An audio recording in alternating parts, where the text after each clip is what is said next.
Messy Play: How Adventure Playgrounds Foster Ownership and Creativity.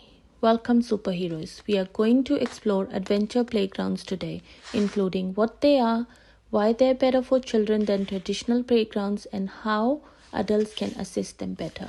Before we start, I would like to acknowledge the traditional custodians of the land on which we live, learn, and create this podcast, the Wurundjeri Woiwurrung people of the Kulin Nation. We acknowledge the Woiwurrung language spoken by the traditional custodians of the land on which we gather today in Greenvale.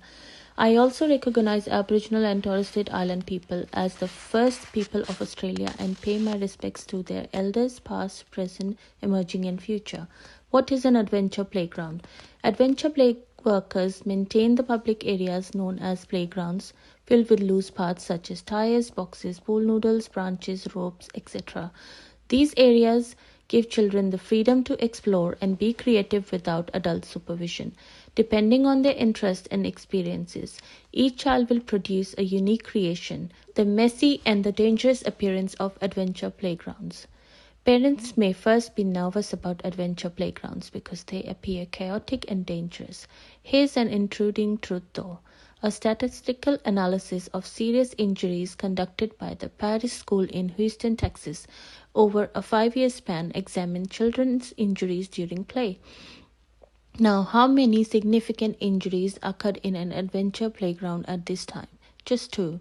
In fact, adventure playgrounds were found to be 4.3 times safer than school recess and even safer than activities such as golf, table tennis, or simply being at home. Leicester, Saxby, and Wood, 2018. This is due to the fact that children in these settings gain a deeper awareness of environments both as users and as creators. Why choose adventure playgrounds over traditional setups? Now, you may be asking, why do we need these playgrounds when we have access to modern tidy setups? These were many of sensory devices, musical instruments, singing books in the baby's room at nursery where I worked. Why choose adventure playgrounds over traditional setups?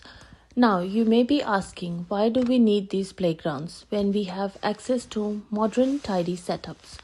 There were many of sensory devices, musical instruments, singing books in the babies at the nursery where I worked. However, the infants rapidly lost interest, so we had to switch up the toys all the time. This demonstrates that play frame of an adventure playground lasts longer, as loose parts offer more open-ended opportunities for exploration, in line with Simon Nicholson theory of loose parts. Importance of independent play, trust and minimal intervention. I have observed some parents who are constantly engaged in their child's learning and play, whether for safety reasons or because they believe it's the best approach to help them learn. Why is independent play so vital? When children accomplish anything on their own, they experience a sense of pride and confidence, which is crucial for developing their self-esteem and a strong sense of self.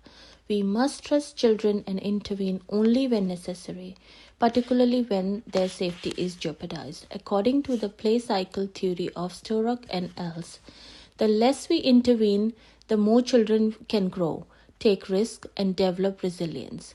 VUC 2024. Risks and Play.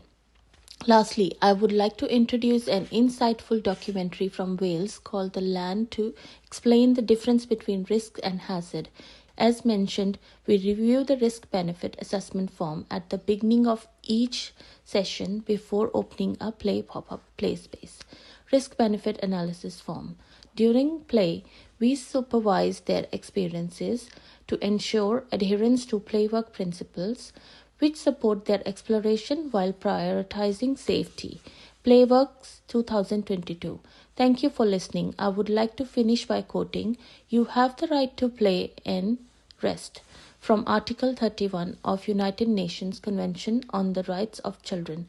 Marilena Young, Children's Foundation, 2008. I hope this was helpful in understanding some pedagogical terms and seeing the value of adventure playgrounds and how we can transform play into something magical and empowering for children together. Thank you.